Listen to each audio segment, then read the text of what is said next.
The wonderful and daunting task of moderating this afternoon. That's because I understand we have nearly 200 people signed up for this webinar, which is really fantastic and a really important demonstration of how interested people are and how concerned people are about sustainable textiles internationally.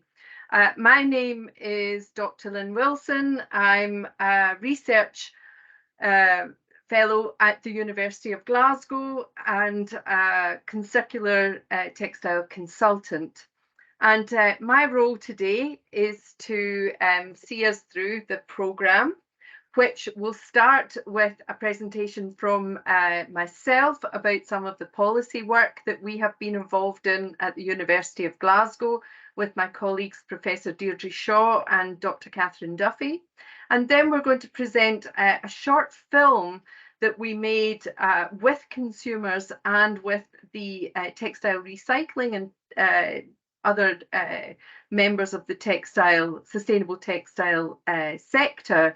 And then this will be followed by a presentation, an update from Bruno at the Akatu Institute, and then a presentation by Maya-Lise Nyson representing the United Nations Environment Programme Sustainable Fashion Outreach new sustainable fashion playbook. This will be followed by Hannah Rizaki from Save Your Wardrobe, talking about their work and the consumer use phase. And then we will have Peter Page from Textile Recycling International, representing and discussing consumer clothing disposal.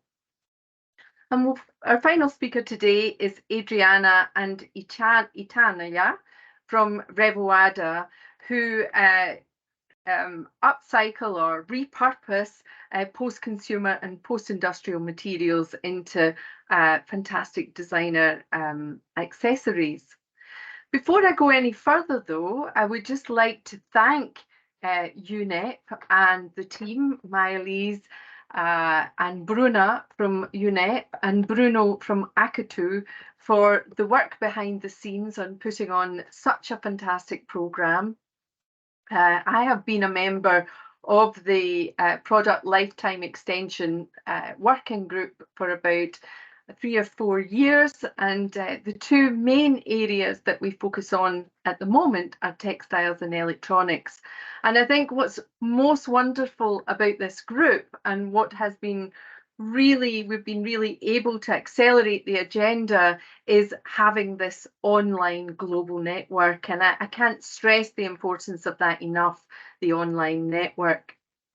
So without further general chat from me, I'm going to move on to my own presentation, which I hope will set the scene for our programme today. And what we wanted to do was really show some of the challenges and opportunities through our current work programme. So thank you, Maya-Lise, for the slides. Recently, over the last 6 years, my research with Dr. Shaw and Dr. Duffy has been part of a doctoral programme, and we've been working on consumer clothing use and disposal, and really trying to understand what consumers are doing in the home at the use phase that leads to clothing disposal, and what the opportunities and barriers are in terms of keeping clothing in circulation. So if we just move to the next slide, I'm just going to share with you a report that we presented to the Scottish Parliament recently called Evidencing the Need for a National Citizens' Clothing Circular Strategy.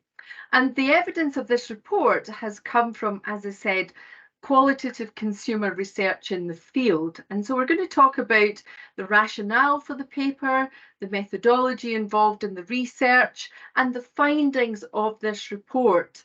the conclusions of the report, and of course what the call to action is next.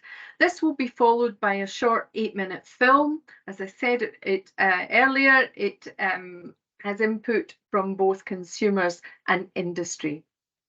So if I move on to the rationale for the paper. So as we know, in a recent report in Scotland, it was estimated that whilst only 4% of clothing is put in the household bin, this equates to 32% of carbon emissions from household binned clothing. This is quite a controversial figure. It seems very high. And of course, it depends on different carbon metric tools. But I think we can agree that carbon emissions from clothing in disposal, given that the overall global figure is 92 million tonnes of clothing going to landfill, is a real challenge. We have a current circular economy bill going through Parliament at the moment, but it's misaligned with consumer citizens' behaviour. So it's lacking in evidence about what consumers are actually doing. But in terms of clothing specific in Scotland and the UK generally, we have no clear national plan to tackle a reduction in clothing consumption, clothing longevity, or improving clothing reuse and textile recycling. So if we move to the next slide. So in terms of evidencing our work, we undertook a 6-month project with an ethnographic approach, which of course is about learning from people. And I, as the primary researcher, investigated through working with participants in their home, investigating in their wardrobes, in their drawers, in their laundry baskets, interviewing, taking photographs and documentation, and trying to really understand what consumers are doing. Complementary to this, I interviewed the textile recycling sector. In fact, Peter's colleagues were part of that research, the Textile Recycling Association. Local municipalities in Scotland contributed to understanding what happens with clothing when it's disposed through our local council recycling systems, and other organisations working towards NGOs working towards clothing circulation through charitable models. The majority of my participants were women, but they were representing households that included partners and children. And from this research, moving on to the next slide, we were able to identify that it seems quite obvious, but it's really important to get the data to support that children outgrowing clothing in the home is a real problem. Children grow out of clothing so quickly that households just can't keep up with demand for clothing.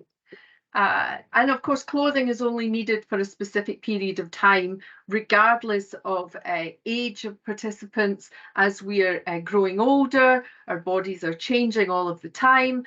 Our needs are changing for clothing all of the time. And this means that clothing is discarded at different times. This can lead to hoarding. And we know from WRAP studies and other research that up to 40% of the average wardrobe in the UK is never worn. And also, we found that consumers complained a lot about poor quality purchases. So clothing that just looked good when they bought it, but was completely substandard. And our recommendations are to increase support for access-based business models that enable consumers more flexibility in terms of rental and leasing. We want to look at better garment labelling, improved garment labelling. In fact, we want a complete overhaul of the garment labelling system to make it consumer compatible.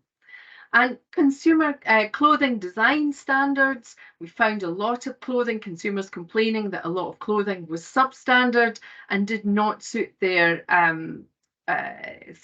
needs in terms of flexibility of design to suit changing lifestyles.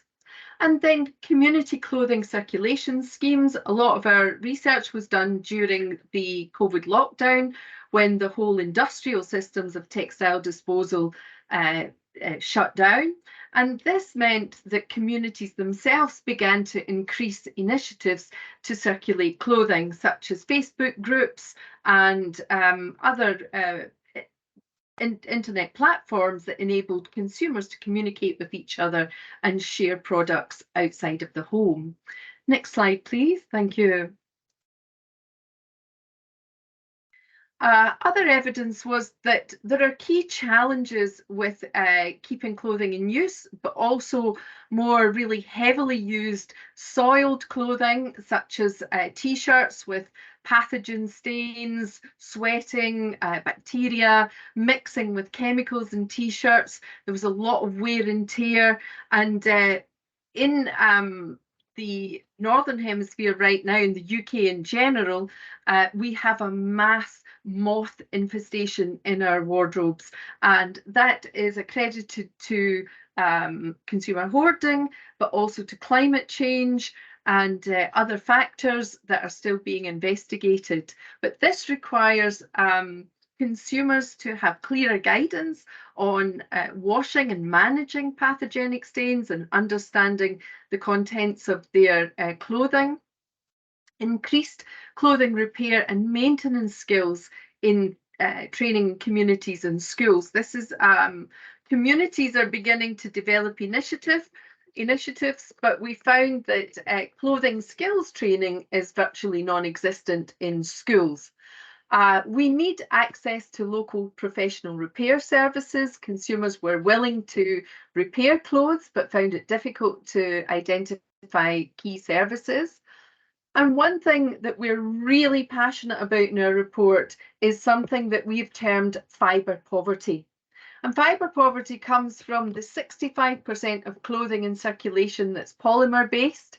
And this means that polymers, whilst a revolutionary fibre developments in terms of waterproof clothing in the last 50 years, we see it so much in fast fashion and fast garments, where it is simulating natural fibre in terms of the texture, but not the properties and not the qualities. And this leads to, as I said, what we're terming fibre poverty. And we really want to raise consumer awareness of the contents of clothing to make sure that they're making better fibre choices and that we're all able to demand a higher quality of material. We also found, in terms of our industry interviews, that the textile recycling industry is challenged by different fibre types, particular polymer fibres, where there are key challenges around reuse, recycling and new markets for polymers.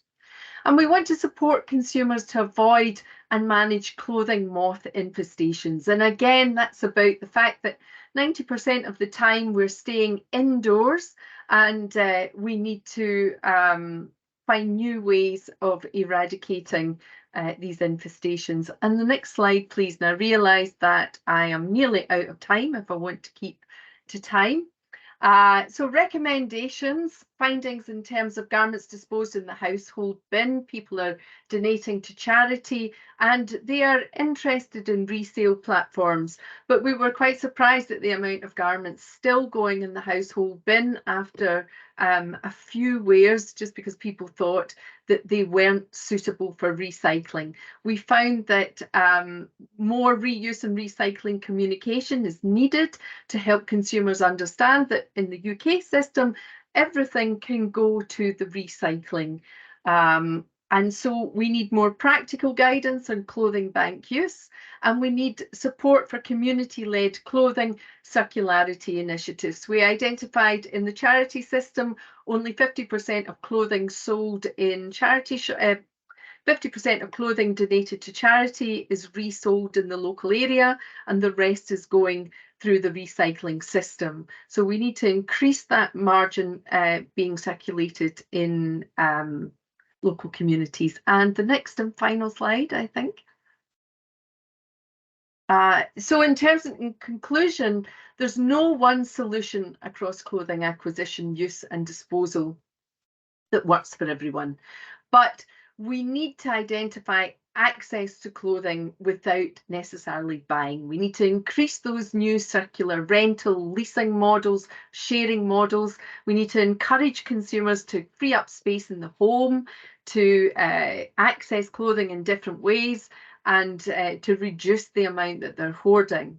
We need to divert clothing from household waste through communication, and we need skills training for clothing longevity but also through access to professional repair services. And we really want to reduce consumer frustration with inadequate, poorly designed clothing through engaging with design and understanding consumers' needs across the life cycle. So, sorry, I think there's one last slide.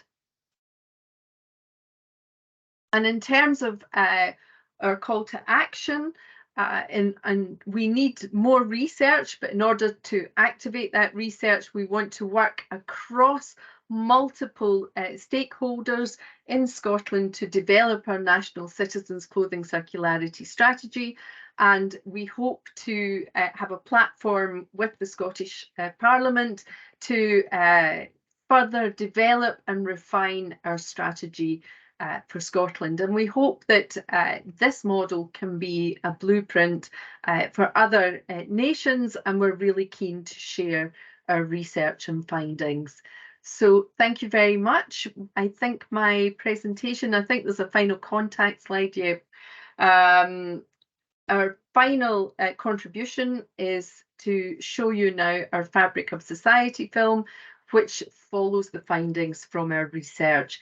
Thank you for listening to me, and thank you for watching our film.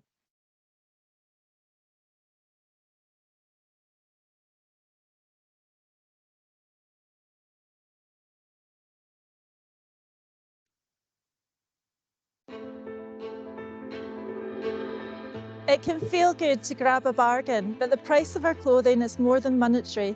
There are devastating human and planetary costs at every stage of the clothing system, from water pollution to modern slavery. Standing on Glasgow's Buchanan Street, we can see that clothing is big business, and in Scotland we consume 38% more of everything, including new clothes, than the rest of Europe. With the average lifetime for a clothing item in the UK estimated at just 2.2 years and around £140 million worth of clothing ending up in landfill each year, buying less, choosing well and keeping clothing in use for as long as possible is one of the things that we can do to reduce their impact. According to a recent report by Zero Waste Scotland, clothing is the most problematic product disposed of in the household bin and accounts for up to 32% of carbon emissions produced in Scotland. We asked consumers what leads to clothing disposal and share their experiences along with tips from experts on how to avoid clothing damage that leads to disposal. From moths to clothing wearing out, we share these challenges and how to overcome them when buying, using and disposing of clothing.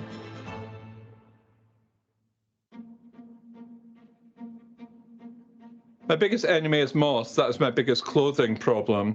I do have moth holes in this one, for example. This one's got quite a few holes and will probably have to go. Every so often I use a smoke bomb, but they keep coming back and I'm not quite sure what to do. Clothes moths are a problem because they're protein eaters. In the wild, they deal with carcasses. They eat dead animals and dead birds. They eat fur, feathers, skin and hair, human hair, animal hair, it's all the same to them. They like dark and undisturbed areas, the back of closets, inside pockets and collars, and they can create an awful lot of damage in a small space of time if you leave them undisturbed. In the museum world, we use a system called integrated pest management, which is a system of inspections and freezing. You can use your domestic freezer if you have a moth outbreak. You take your garments, you put them in a sealed plastic bag, such as a Ziploc bag or a plastic bag with tape on, and put it in your freezer for 2 weeks at -18 degrees. That should kill all the moths. And then when you take them out of the freezer, vacuum them to remove all the debris. Always check for moth holes before buying second-hand. Check pockets and collars. Put second-hand jumpers in sealed bags and then into the freezer for 2 weeks. Then vacuum before wearing. Do spring clean. Moths are most active spring to summer. Shake clothing out and make sure it's laundered and free of bacteria such as food before storing. I'm a student on a budget, and some of my clothes can wear out quite fast, such as jumpers that bobble quite quickly. I use the debobble tool, but they just come back. If they get a hole, I can usually repair them, but I tend to have other clothes that I wear until they're falling apart. Like bras and pants, they just don't seem to last.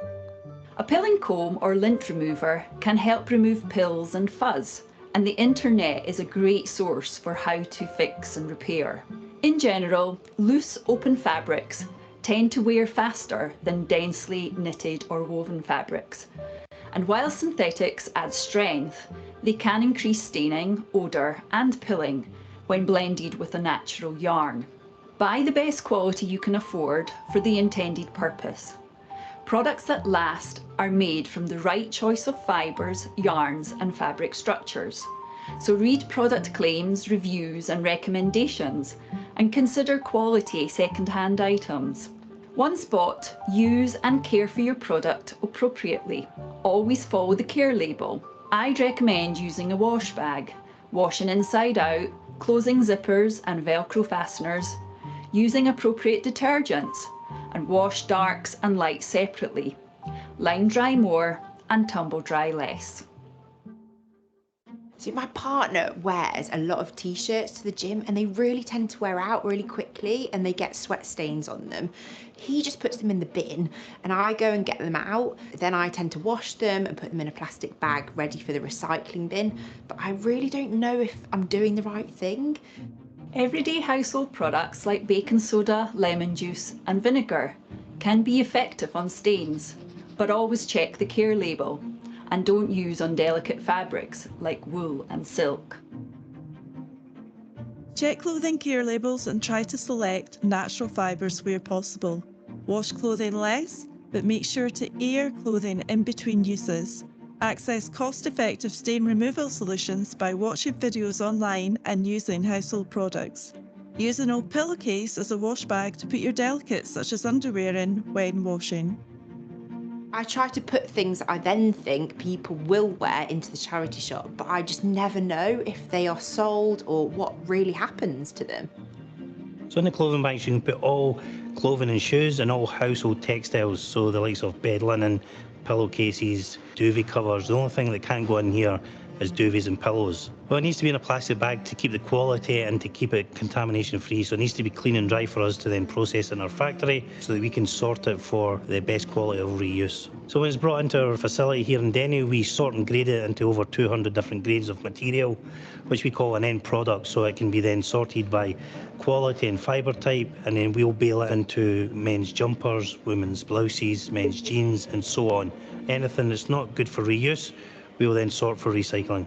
Household textiles that can be reused that we collect from our clothing banks, we send on for downcycling, which ultimately ends up in material like this, which is noise insulation for the motor industry and also mattress topping that protects the consumer from the springs in the mattress. We are now looking at new technology, fibre to fibre, where we can pull the clothing and household textiles back into this candy floss type material that we call it. It is then put through a series of machines that is then spun back into this, and then ultimately it can be spun back into yarn, which can then be made back into new consumer textiles.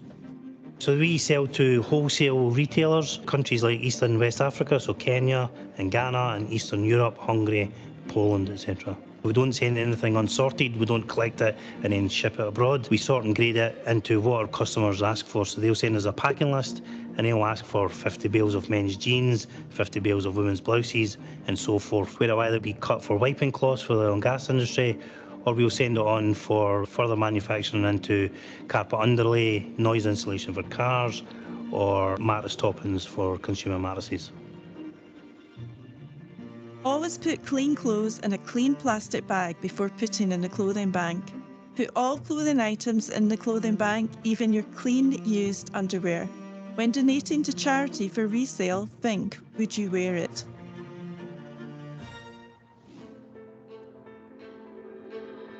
In our short journey through clothing use and disposal, we hope we've given you a flavour for some of the actions you can take to avoid and address everyday clothing problems. Taking you back to this shopping street, we ask you to consider if you love it before you buy it. Considering this avoids the human and environmental costs of resource extraction, production and distribution for every item we buy. To make the things you already have last. In the UK, continuing to actively wear a garment for just 9 months longer could diminish its environmental impacts by 20 to 30%. But this needs you to think about what you buy and how you care for it. And not to bin it. As we have shown, you can put most items in the clothing recycling bank. Just make sure you launder and bag it, and if given to the charity shop, mark it as a rag bag if the items are no longer fit for resale. This is a challenge for all of us, and these are problems and solutions for sharing.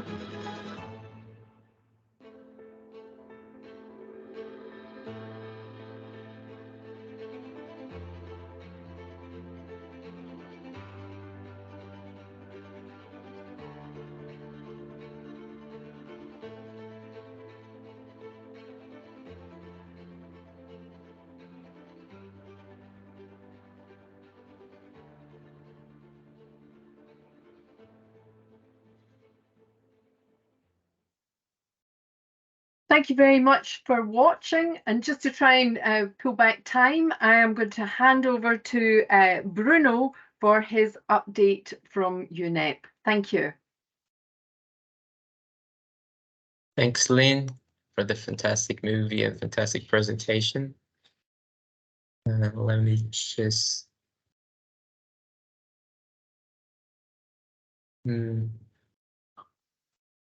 Let's wait just for the presentation.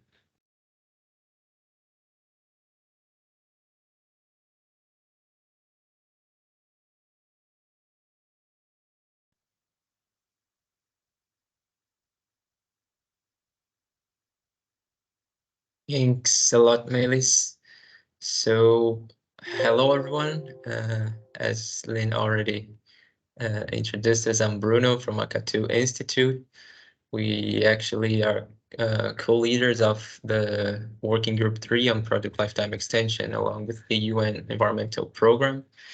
And I just want to briefly introduce to you about the working group, the Consumer Information Program, so we can all understand where does this webinar comes from and what are we developing besides those efforts within here, the webinar. So just to give you a brief context, the Consumer Information Program is a global platform that supports the provision of quality information on goods and services to engage and assist consumers and sustainable consumption. In general, this program, it implements and supports projects, it undertakes research, it identifies and encourages policies, it provides collaboration and opportunities for anyone looking to engage and assist consumers in sustainable consumption. As you can see here, the Consumer Information Program today operates through 4 working groups that looks at different aspects of consumer information. We have providing product sustainability information, we have type 1 eco-labels, we have product lifetime extension, and we have the biodiversity communication. And the next one, please. So going here within the working group 3, which is our working group on product lifetime extension. And actually, this working group is called Using Product Lifetime Extension to Advance Circular Economy. And as I mentioned, it's led by the UN Environmental Program and the Akatu Institute. And the overall objectives of this working group is to raise the awareness and engage on PLE, Product Lifetime Extension, for a more circular economy, to build a critical mass of engagement within and across different sectors. And we have the private sector, the public sector, and the civil society. And this working group intends to push this progress towards PLE, and especially policies and practices worldwide. It also aims to bring together a network of organizations to facilitate the dialogue between them. and also to better engage and communicate with consumers on PLE practices. As we have here, this working group develops many resources, tools, and products, as we have, for example, reports, webinars, and events. This one is one example of these resources that we are developing every year. We also have case studies, we also have infographics, videos, training courses. All of those are type of resources that we develop within the working group, trying to reach that goal of engaging, communicating on PLE, and to creating that mass of engagement. All those resources are available on the One Planet Network PLE hub. Everyone can have free access to them. And just going into a few examples of what we developed the past year. The next one, please. We developed last year 4 infographics as one of the projects of this working group, mainly to try to clarify some concepts and definitions related to product lifetime extension, and by providing concrete examples, policies, and practices, and etc. So these infographics, they address PLE in general concepts. Also, they try to highlight the relevance and to provide a few insights on the role of consumers, of businesses, and governments. And we produced 2 of them were focused on specific sectors, one electronics, and this one was focused on the fashion sector. So as you can see, as an example, we try to bring something with numbers so people can understand a little bit of context and why is it important to talk about extending the product lifetime within the fashion sector. And within this infographic, for example, we talk about how consumers can be engaged on PLE within the sector, for example, rethinking their behavior, taking proper care of pieces, repurposing unwanted clothing, repair, and many others. So that was just a few examples. We also try to show what businesses can do within PLE in the fashion sector, for example, considering circular designs, offering repair as a service, promoting upcycling, providing access to a variety of clothes through rental, educating the consumer and raising their awareness, especially through a multi-channel approach, and many other alternatives. So that is just one example of the infographics that we developed, trying to follow the goals of the working group. And lastly, we have the case studies. Thanks for one example here. We had 4 case studies last year. And the main idea behind them is to illustrate product lifetime extension strategies with the objective of inspiring and encouraging organizations to shift to more circular models, to improve their businesses model toward extending product lifetime, and to better communicate it with consumers. So within the fashion sector, we are honored to have both of the case studies here with us. We have Revoada. It is an initiative from Brazil with PLE strategies such as upcycling, circular design, education, and many others. And we also have Save Your Wardrobe, an initiative from the UK with PLE strategies such as repair, reuse, education, and many others too. So it's just for you to have an example of these case studies that we developed, also with success factors, how they were created, everything behind those initiatives, and also always trying to make them encourage other businesses to engage in circular economy and product lifetime extension. So we'll get to know more about them now during our panel discussion. I'll already thanking and appreciating Save Your Wardrobe and Revoada to be participating, and also with the contribution of UNEP and the Textile Recycling International too. So hopefully we can have a great discussion. Thanks, everyone.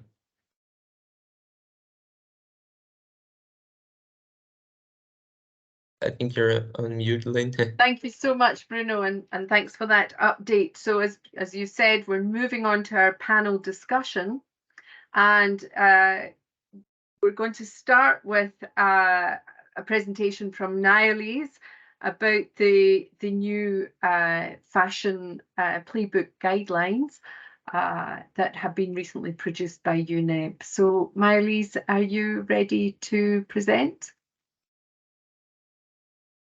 So I am sort of whizzing through things because I really want to make sure we have as much time for discussion and questions, because we do have 92 people on the call, which is just fantastic. So I am mindful of that. Thank you. Thank you, Niallise. Sure, thanks a lot, Lynn, and hopefully you can all see the presentation and hear me well now, and I will be mindful of the time.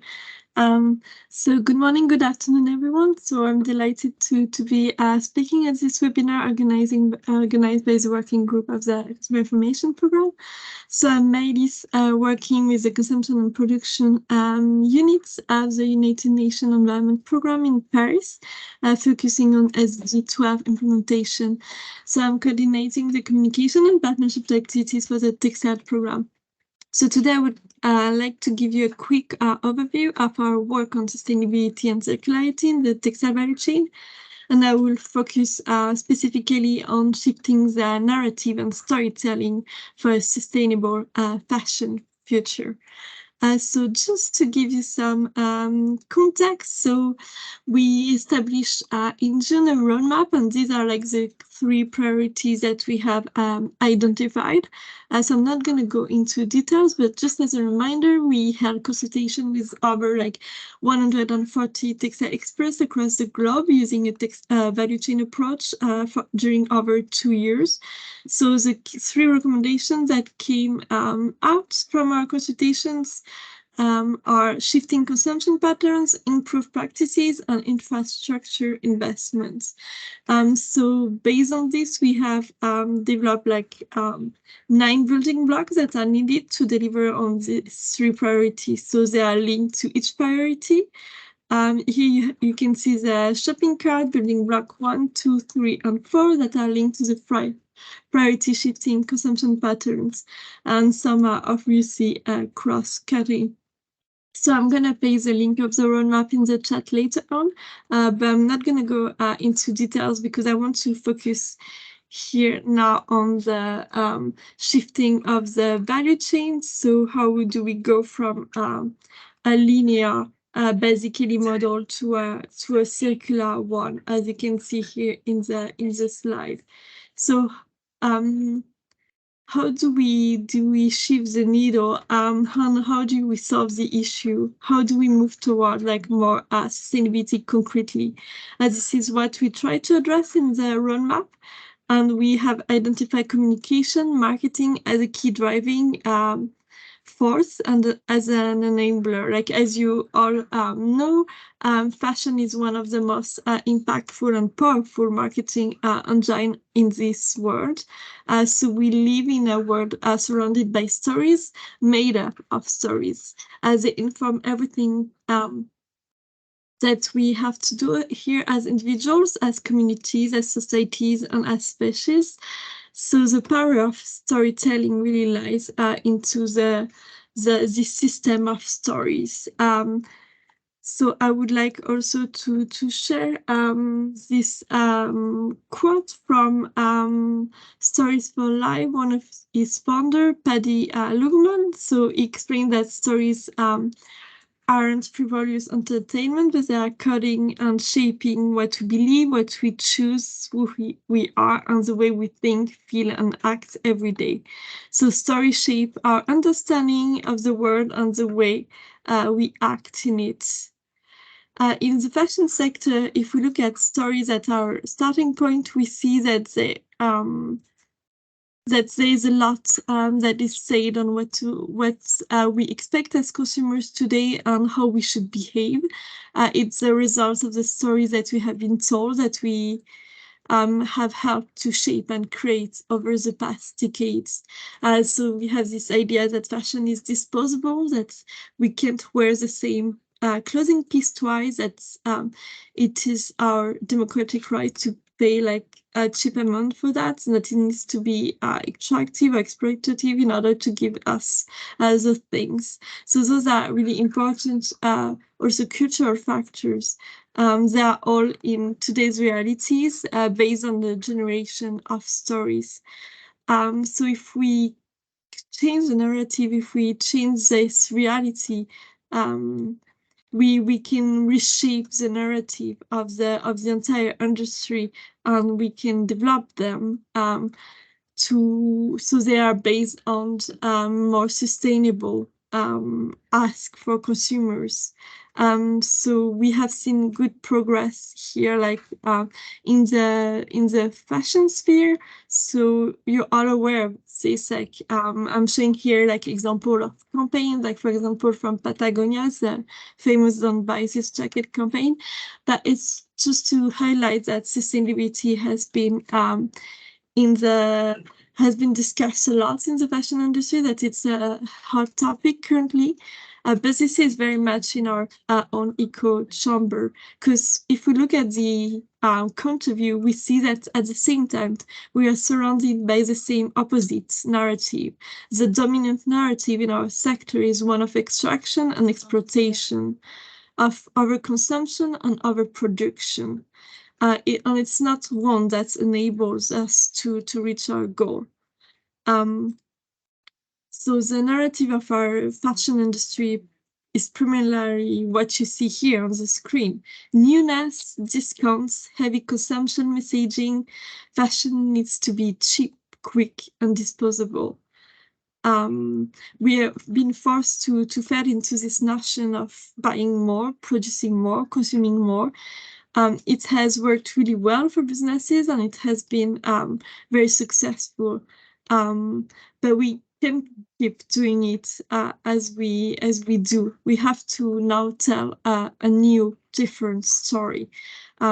So this is why we have produced this sustainable fashion communication playbook here at UNEP. So why do we have to change the narrative? It's quite simple. We all know how damaging the sector is, and we recognize that the fashion sector is one of global importance, but it is one sector that is really striving to address its wide-reaching impacts. Its unsustainable patterns of consumption and production are contributing directly to the triple planetary crisis of climate change, nature and biodiversity loss, and pollution and waste, and also is deeply interlinked with the issue of social injustice. So we have to change the focus of consumption, of overconsumption. We have no choice but trying to bring also down consumption. If we are going to hit any of our targets, that is a critical component. So we see that there is a very linear model based on the take, make, waste model that we have, but like marketers, storytellers, artists have a really important role to play in shifting the narrative. We have to show that a different way is possible.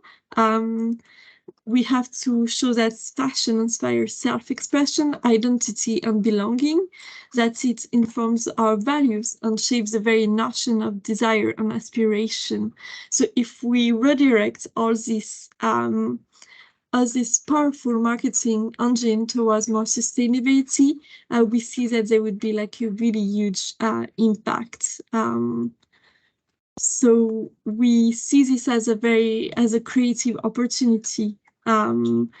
So we are trying to encourage marketers and storytellers to show that a positive fashion future is possible. We need to point consumers towards sustainable circular lifestyles in order to help meet the sustainable development goals. So this playbook that we have done was developed based on insight from industry-wide consultation and peer review. So it is a joint publication between the United Nations Environment Programme and the United Nations Framework Convention on Climate Change. and also was developed with the Fashion Industry Charter for Climate Action. It aligns directly to the UNEP's Textile Flagship Initiative. So it serves as an outcome of the key recommendation that I presented earlier from our global roadmap reports. So the purpose of this playbook is really focused on demonstrating how to align consumer-facing consumer communication across global fashion industry with sustainability targets. Its scope is to, one, provide concrete insights based on industry consultation on how to build a positive new narrative for the fashion sector, aligned with key sustainability targets. And two, it includes high-level principles and specific guidelines for users, including globally relevant advice on implementation. And finally, we do have also best practices case studies for inspiration and replication across different forms of media and messaging. So here you can see the different principles that we have identified. So leading with science, changing behavior and practices, and reimagining values and driving advocacy. So at the foundation level, you really have information, so leading with science. So the basis of sustainable fashion communication should be a commitment to being evidence-based and data-driven communication. It is with accuracy that we can ensure that claims can be verified. It is in line with also the fundamental principles of UNEP and the ITC guidelines for providing product sustainability information. So communicators should be thinking about reliable, relevant, clear, accessible, and transparent information as to what goes into each product, covering both environmental and social issues. So misinformation and greenwashing are a significant challenge. So as sustainability has grown as a selling point, all manners of vague and inflated claims have appeared across different channels. So we have to address this problem as it creates a confusing landscape for fashion consumers with a growing mistrust for what is sustainable and what is not. So a greater numbers of regulators are creating guidelines, investigating claims, and taking enforcement action as a result. So dedication to evidence-based and transparency claims are fundamental to communication change. So this is presented in the playbook as a foundation of the pyramid. And communicators must work with sustainability experts to ensure that relevant information is clearly and transparently shared. And at the build level, we have culture. So we have the cultural layer of sustainable fashion communication, which brings a greater focus on the role of the individual consumers to redefine their relationship with clothing. So communicators should be thinking about how to shift their contribution, advertising, marketing, social media, journalism, and on their own contributions towards overconsumption. So instead, instead of putting the blame on consumers, they should point them towards accessible alternative when it comes to both enjoying and caring for their fashion items. This is where decoupling values from production growth and resources extractions come in. So fashion is essential to human culture, but in possessing one of the most powerful marketing engine on earth, fashion has reshaped the very notion of aspiration, impacting wider cultural norms and expectations. So the role of influencers and communicators sit at the very heart of what this playbook addresses. Communicators must eradicate messages of overconsumption and points consumers toward lower impacts and circular solutions. And finally, I'm going to go through the final layer, which is the leadership level advocacy. So if individuals are to change their behavior and practices, we will also need new visions of what's enjoying fashion outside material wealth can look like, reconnecting emotional values away from new consumption. So this link directly to the goal to communicate 1.5-degree lifestyles. It is Sorry, reimagining. Mylis, can I just ask how many slides we have? We're just I'm conscious of time. Sure. Yes. I just have 2 slides left. It will be finished quite soon. So it is reimagining that will reimagining that will require storytelling and image makers alternative models of status and success, decoupling identity from newness and recalibrating what is deemed as aspirational. So I'm not going to go into details because I know we have other speakers coming up, but you will see here the 8 principles. I will share the link in the chat so you can see more details. So yeah, just to summarize, this is really a call to action. So if you are not like yourself a storyteller, we know that all of you here are working with communicators. So we are doing this call of actions to change the narrative so of the entire sector. And I will pass the link in the chat of the playbook, and you can also reach out to us if you have any further questions and subscribe to our newsletter. Thanks a lot.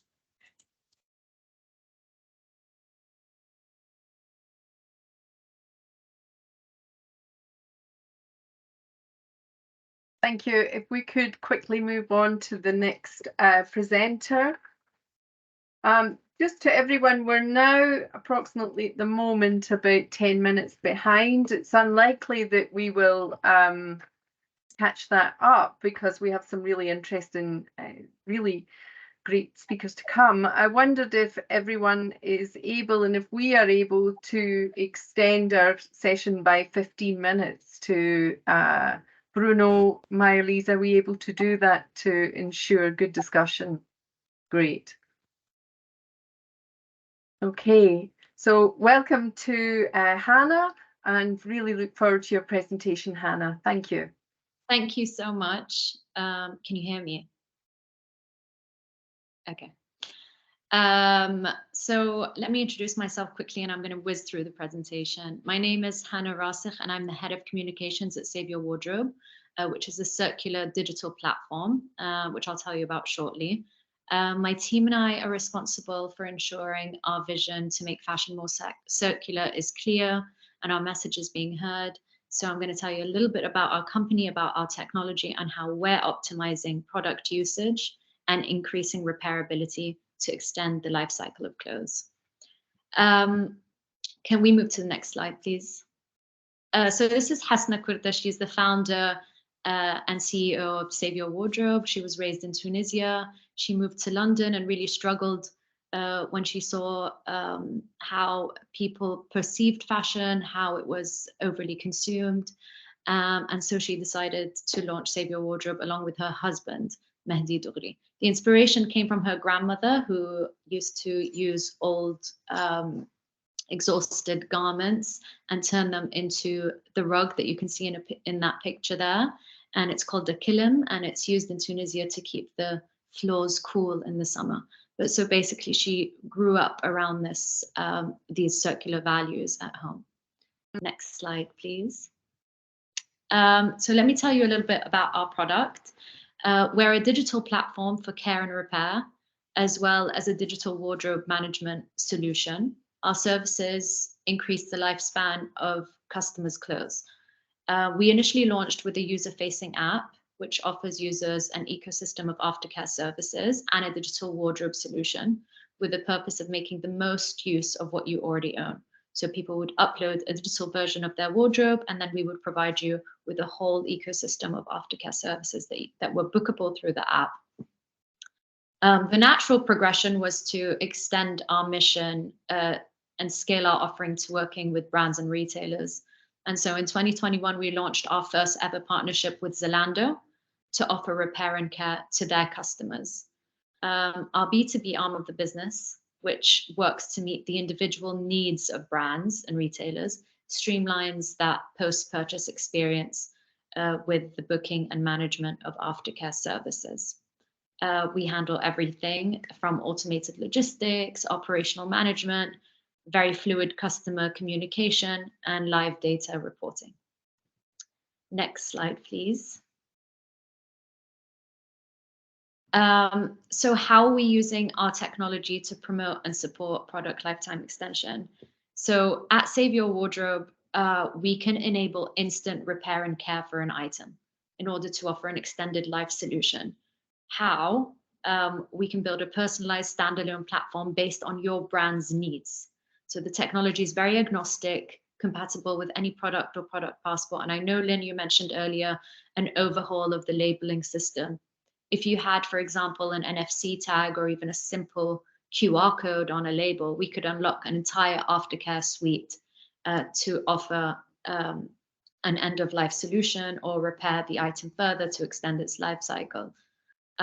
So it's a very dynamic booking platform and that can be integrated into any channel at any stage of the customer journey. Next slide, please. So the order management platform offers end-to-end operations, so we handle everything. We can enable flexibility when we work with brands on logistics solutions, service partners. You can really get very granular on the platform. For example, when a service is booked for a customer, the brand can order a product part or a replacement through a supplier, which could automatically update your customer on the progress of your order. And this is all to encourage customers to come back in and repair their items. Next slide, please. Obviously, managing the post-purchase experience means we're recording, processing, and sharing information, which we think is extremely important. It's very valuable information to us and to the brands.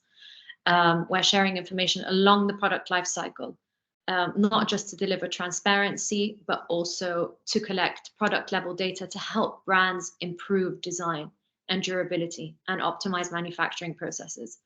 Through the platform, we're also collecting service data, customer satisfaction data, logistical data, operational data, just lots of data that is useful for both brands and customers. Next slide, please.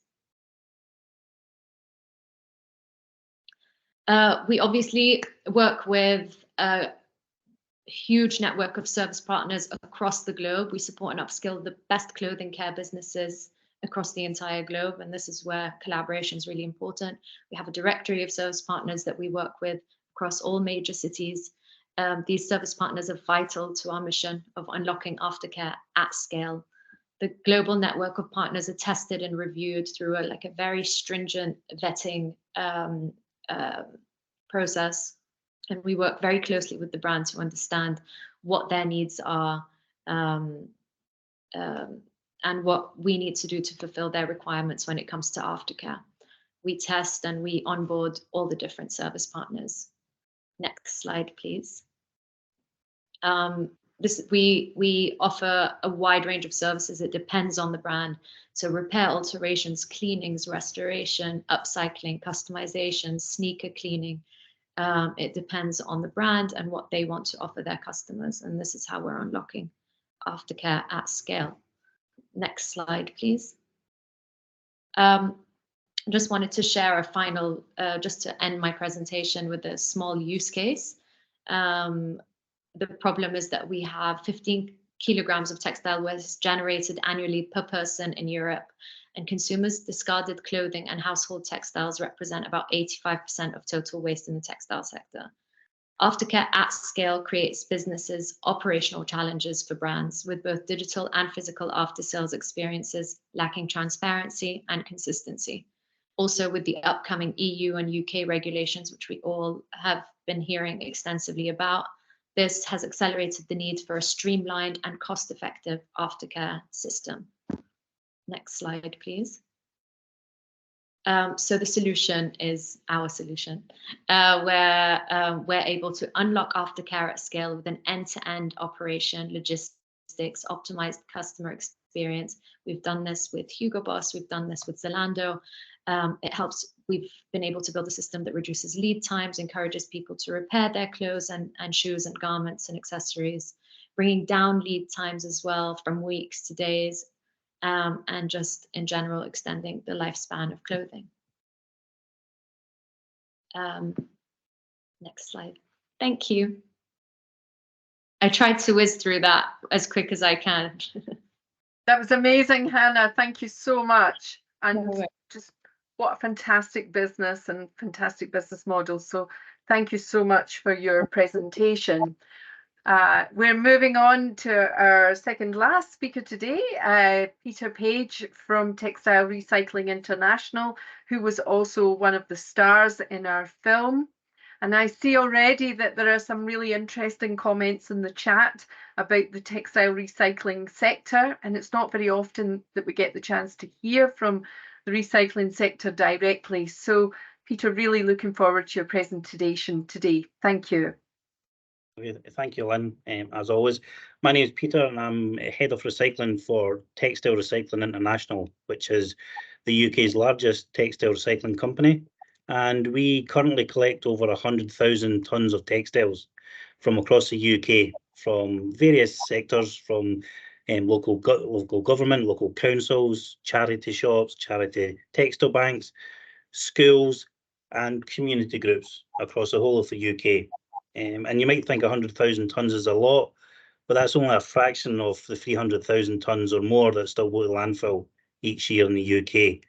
And this is one of the biggest challenges we face, is how do we reduce that 300,000 tonnes and get it into our system so that then we can process it for reuse and recycling.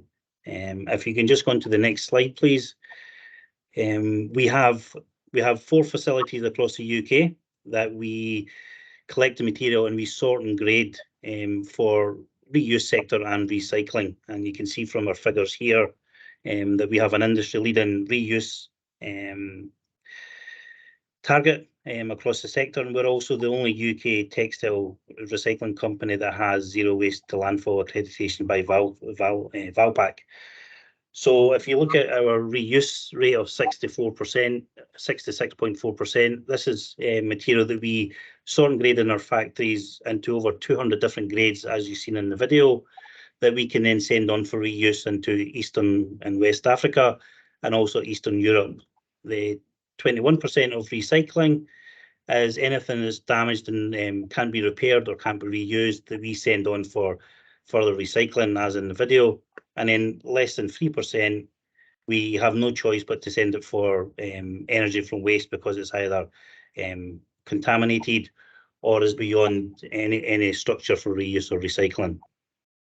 If you just go on to the next slide, this gives you an aspect of where the reuse and the recycling goes across the globe from our factories in the UK.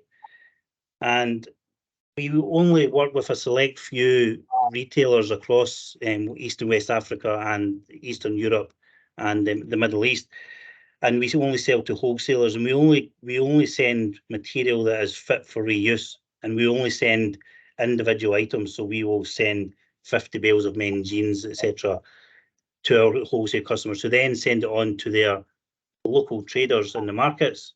And we have a duty of care and sustainability initiatives over there as well, that then allows these customers to bring back end-of-life products back to their wholesalers in these countries, that allows us to then further recycle that material, so nothing in these countries goes to landfill. Now, I know there's a lot of negative press, but you can find more information on our website that I'll put in the chat, and also on the Textile Recycling Association website that we are governed by, and that's who we work with for legislation and policy. And I think that's pretty much what I've got at the moment. I'm happy to answer any questions. Thank you, Peter. We'll have questions at the end, and I see again a lot of comment in the chat, and so we hope to have a really good, robust session, question and answer session after our final speaker, who is I have Adriana and Itiana from Revoada, who are going to present their business model. Thank you.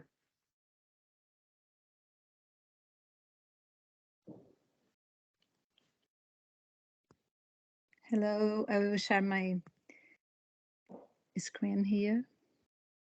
Thank you. I should have said it, and you're in Brazil at the moment, is that correct? Yeah, I'm from south of Brazil. Fantastic.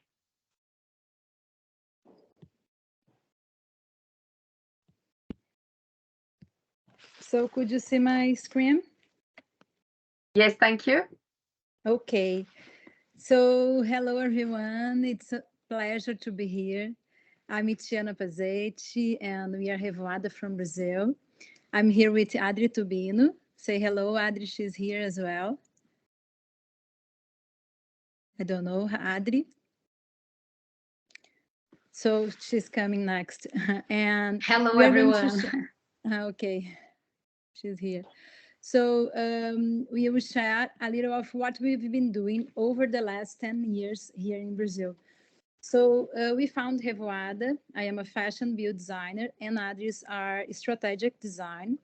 So we have been working with circular economy, transforming waste into a new product. And how we learn how to do this. So we worked with the product lifetime extension of tire tubes and umbrella fabrics as raw material to create new products. And to start this journey as a brand, we were selling B2C for all Brazil. And now we're working in partnership with another companies creating circular projects using their waste. So to make this possible at time, we had to create completely new circular production cycle, which could generate maximum social and environmental impact throughout the entire process. In this cycle, we include tire tubes workers, waste collectors, and seamstress cooperatives as suppliers, generating work and income for those peoples. All water we use in the process come from rain, and each product we sell always comes with a label that tells all the details of circular process. So here our production that is focused on social impact of vulnerable women. You can see on the photo some of women. And our products, this is the most famous product we made, our backpack and other products. We made some bags and funny packs and umbrella fabric jacket. I'm using one, look. And I will pass to Adi for her continues. Thank you. Okay. And this is the vital design mandala, our framework, the values and the actions that guide Revoada's projects. First, we consider the sustainable position of each company, your goals.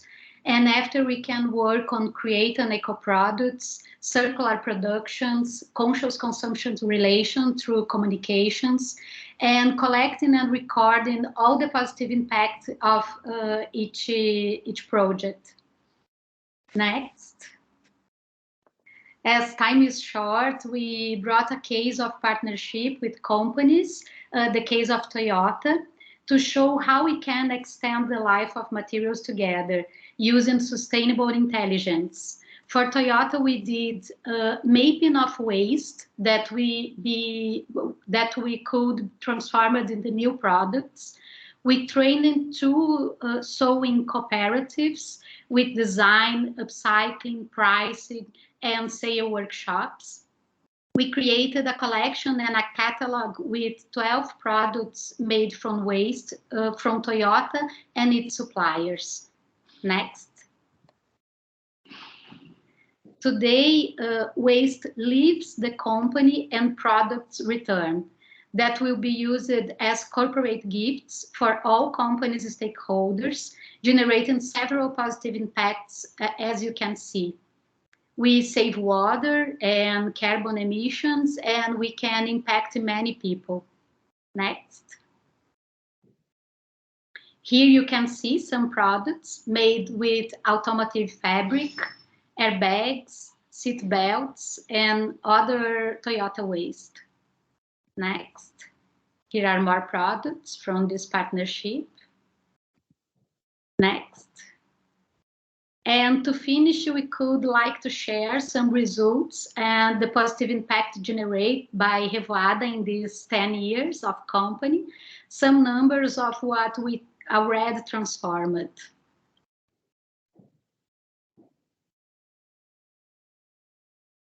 Next. Here are our contacts, and we hope that in some way we have contributed to this important conversation. Thank you, everyone. Thank you, guys. Wow, amazing. I didn't think that was going to be possible. We've finished our speaker session right on time. And that gives us 15 minutes now to discuss what we have heard. I'm going to rely on Bruno and Maëlys to field questions. But if you have a question, a direct question, please put it in the chat.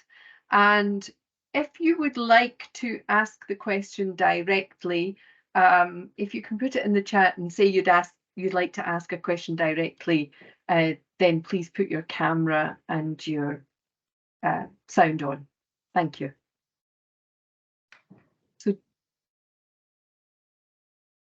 So Bruno, you had a question to start off with. I'm looking at the chat here, Lynn, just following the questions.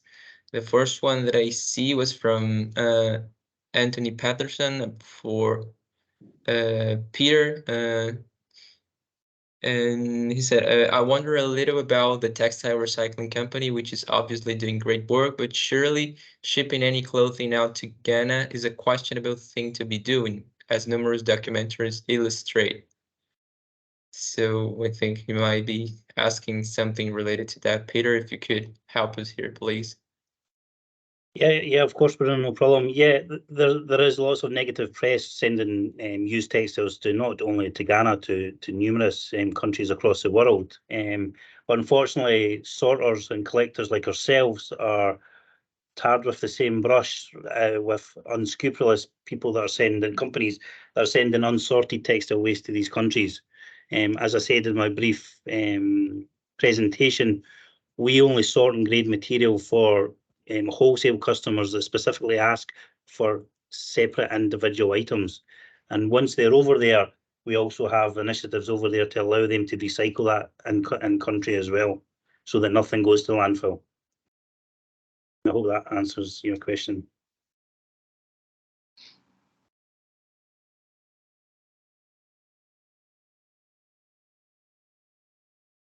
Thank you, Peter. Are there any other comments or questions on this point? So moving on, Bruna is the next question that I can see from Bruna,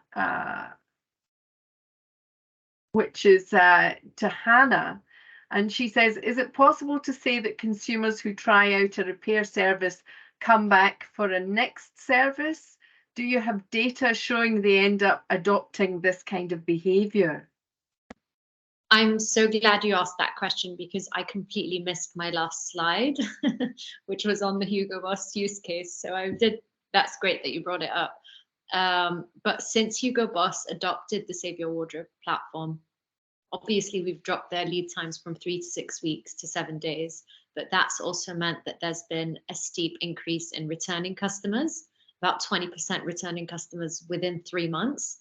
And obviously this not only showcases the operational success of the platform, but also the customer facing satisfaction and loyalty and the increased repairability over time. But yeah, we've seen a huge increase of people coming back to repair more items. Thank you. Do we have more new questions?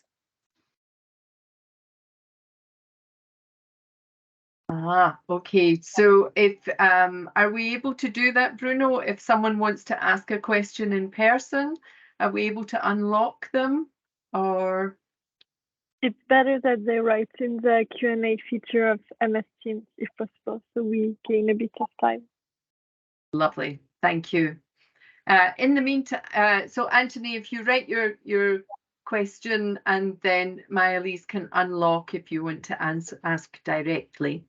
In the meantime, whilst we're setting that up, I have a question for Revoada in terms of umbrellas. Amazing post use of umbrellas. Can you tell me a bit about the collection process in terms of where the umbrellas come from and any data you have on that? Thank you. Okay. Thank you for asking. I will speak in Portuguese and then Bruno will translate, okay? Perfect. So, a gente compra, então, os guarda-chuvas das unidades de triagem aqui no Rio Grande do Sul, que é para onde vai todo o nosso lixo seco da cidade. So they buy their from units that would be recycling units that store all the waste right there in the same city they're located. Yeah. E o mais interessante, eu acho, de tudo isso para a gente falar é o quanto a gente introduz novas pessoas nessa cadeia de fornecimento para moda, porque a gente tem, né, tanto esses coletores de lixo, quanto os catadores, enfim, os próprios catadores que nos provêm os guarda-chuvas, e isso faz com que eles sejam esses fornecedores da cadeia da moda, e é muito interessante também para eles próprios. So, and it's really interesting that they get involved a lot of people to their value chain, people that are not usually involved into this. For example, the waste collectors are people who take care of the umbrellas and give them the discarded umbrellas, people that usually wouldn't be part of this environment of this fashion value chain, and then they are now get involved into this and provide them with these materials that they use to produce their bags and their backpacks and their accessories. Yeah. E uma vez que está com a gente dentro da Revoada, a gente então produz, higieniza com toda essa conscientização também de usar água da chuva, né, sabão biodegradável e tudo mais para produzir os produtos.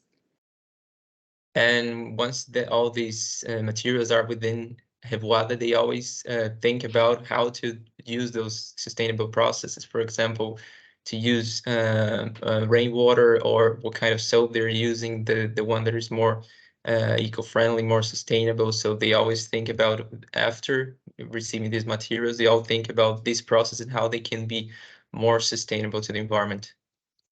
E Bruno, talvez seja interessante só ressaltar que o que estraga nos guarda-chuvas normalmente é a ferragem do guarda-chuva, né? E não o tecido. O tecido sempre está perfeito, então é um tecido que pode ser muito reutilizado. And yeah, just Ada just mentioned something about the umbrellas. It's not usually it's not the fabric that is worn out or that has some problem with it. Usually, the fabric of the umbrella is perfect and can be easily used on other products. The problem is the metallic part that usually is rusted and it's more problematic. So the fabric is usually in perfect condition to be used again. And I think there's just a quick question from the chat on the same point, and then I'll come back to Valerie's question. From Peter Gorse, is there an issue with fabrics treated with PFAS for waterproofing and then upcycling them into new products? So the coatings on the umbrellas, is that a problem? Bruno, tu só pode dar resumo da pergunta? Let me just check here, Lynn. I was just organizing can you just repeat the final sentence, please? Is there an issue with fabrics treated with, say, PFAS for waterproofing and then upcycling them into new products? So the chemical surfaces on the umbrellas, is there a problem? Sim, se tem algum problema com químicos que muitas vezes, às vezes são tratados esses guarda-chuvas, né? Eles podem ter na hora de reciclar, de fazer o upcycling, se tem algum problema com esses químicos. Normalmente a gente não recicla eles, né? Nós fizemos um upcycle dessa matéria-prima. Então, e a gente faz uma higienização convencional, E aparentemente não existe nenhum produto químico adicionado a essa matéria-prima, né? Justamente porque a gente não recicla, então a gente não chega a ter essa, enfim, não chega nesse material. Então não tem nenhum problema. Exato. Como o processo é só um reaproveitamento de upcycling, não chega a soltar essa, se tiver algum químico, não chega a se desprender, né? E a gente faz uma lavagem de todos os tecidos antes. So the fabrics and the products, they are cleaned conventionally, but since they're just talking about upcycling, not recycling, there's nothing released from it. So they're just getting the product as it is and converting into something new, but not in a process like recycling, when they usually are processes that release chemicals or other substances from these materials. So since they are just upcycling them, there's no risk of releasing anything on the environment and etc. Thank you. And Valerie, your question, do you follow and take inspiration from French regulations and work? Is that question directed at the textile recycling sector or everyone?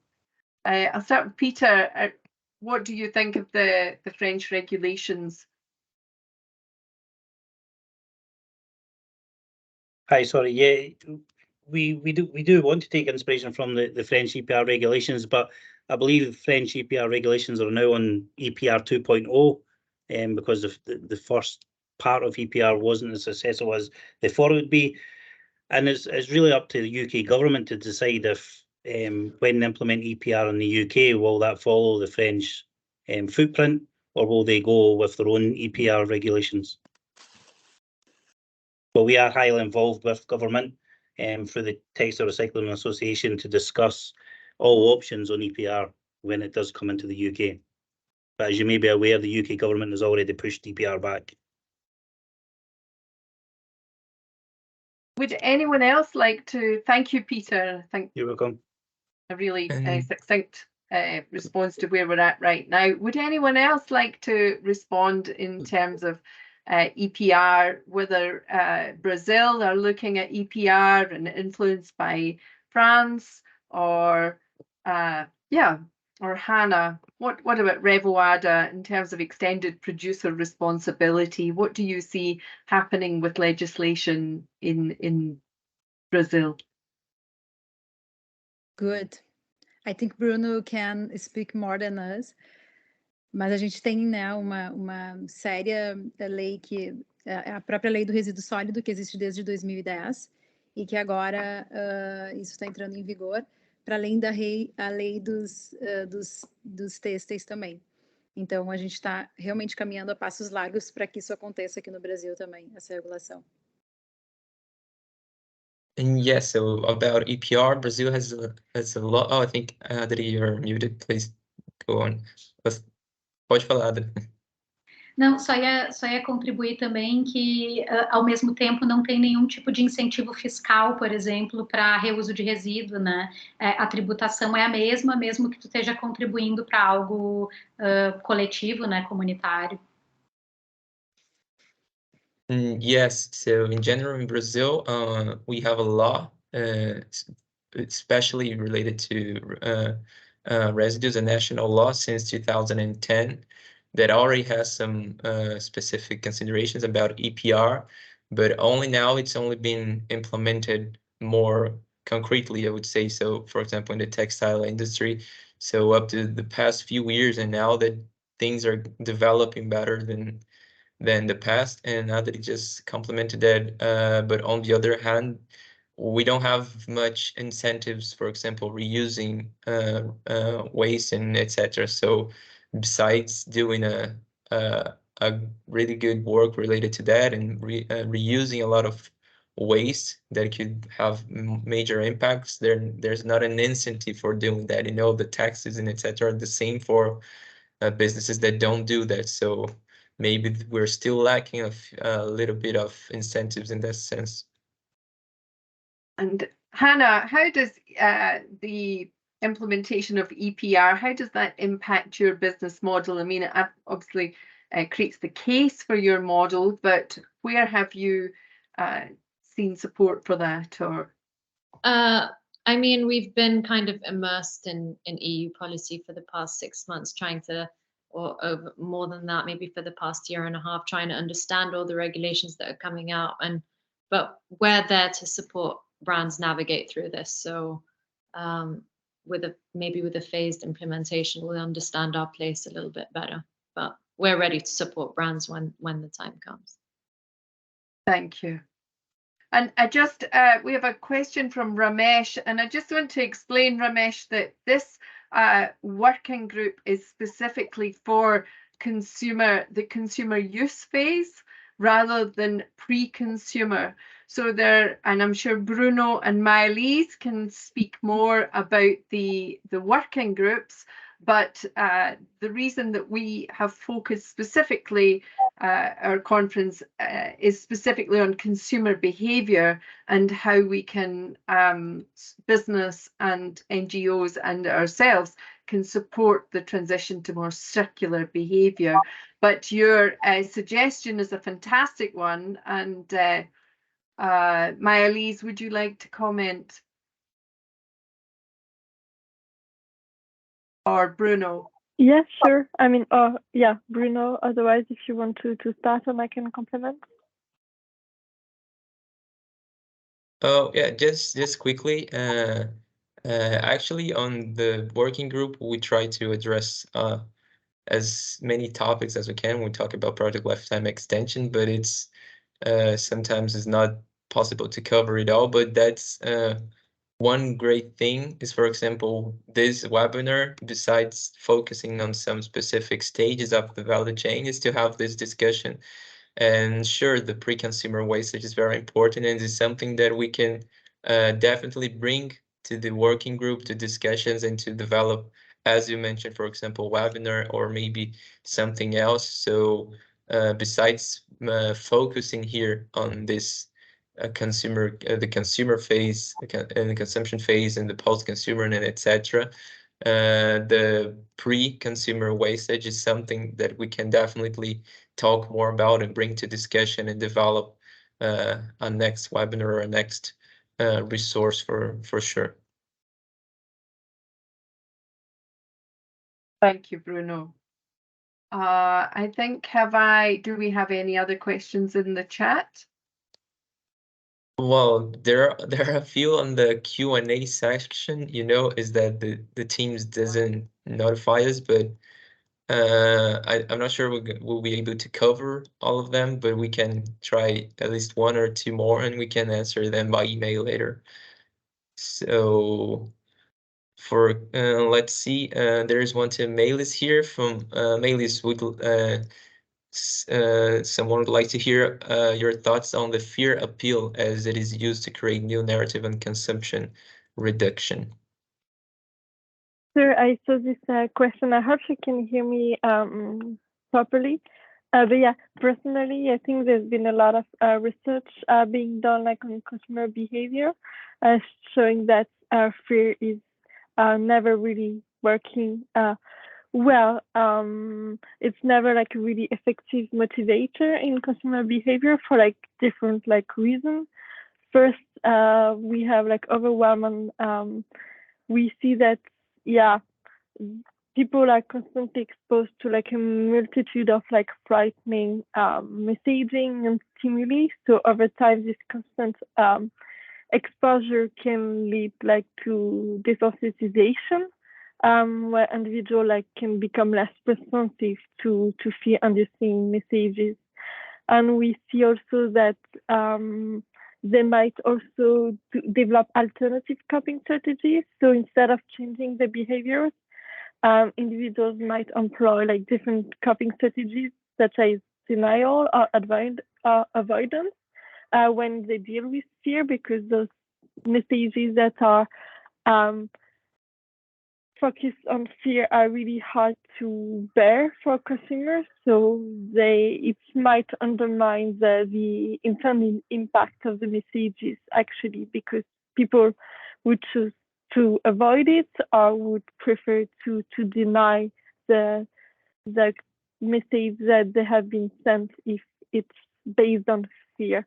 And I mean, there are also like different reasons, but I just wanted to show like those concrete examples that are often used like in research to show that fear messaging is never really working really well with consumers. We see like a lot of different extreme reactions to this kind of messaging, and we always therefore try to promote more like positive based messaging and try to empower consumers. So I hope this answers to the question. Thank you, Maya-Lisa. Since we've just discovered, I'm so sorry to those in the Q&A because I couldn't see it. But I think some of there's quite a lot of comment in the Q&A. I don't know if Charles is still here.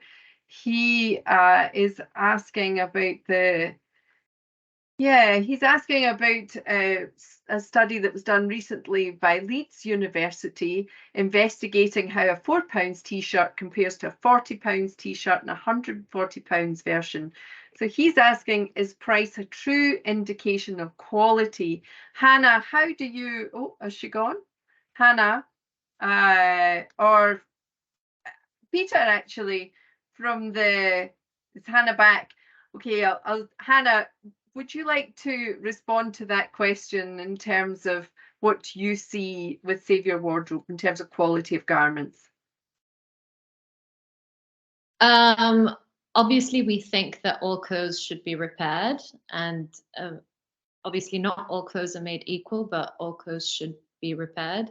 There was a recent study that came out recently. I think it was out of the University of Leeds, but I'm not sure who funded the research. And it said that the quality of the garment does not affect its durability, but obviously better materials could extend the life cycle of clothes there. We know from fast fashion that clothes are made to fall apart so that we can continue to buy them. But for us at Save Your Wardrobe, we think all clothes should be repaired regardless of quality. And Peter, from a textile recycling perspective, with the clothing that you see coming through, in terms of that study on quality, do you have evidence to share on that?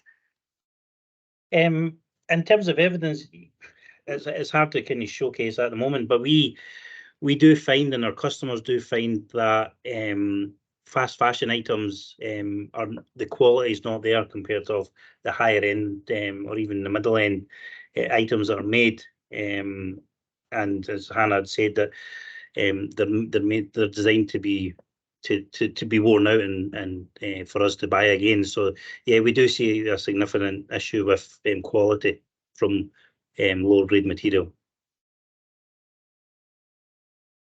Thank you. Thank you. Would anyone else like to comment on the topic of quality? So we are 5 minutes over. I intentionally thought that was a good thing since we had so many comments in Q&A. I wondered if we have any more final questions or comments, or if we would be happy to wrap up the session. And just whilst we are waiting to see if there's any more questions, I'd like to ask our guests, given this conversation, do you have any final comments to offer to our session? I'll start with Hannah. Thank you. Oh. Sorry, I just wanted to highlight the importance of collaboration and partnership when it comes to promoting and supporting product lifetime extension. I think us having a network of service partners and also brands being adaptable and wanting to work with startups like us is really, really important. to further the cause. So I think that brands consume, just keeping an open mind if you are a brand or if you are a sales partner. Thank you. And on that note, there are some companies who have talked about their services in the Q&A, but they're anonymous. There's one, Comprelli, but generally the speakers are anonymous. So if you want to reveal yourselves for networking purposes or put your contact details in the chat, I'm sure they'll be very welcome.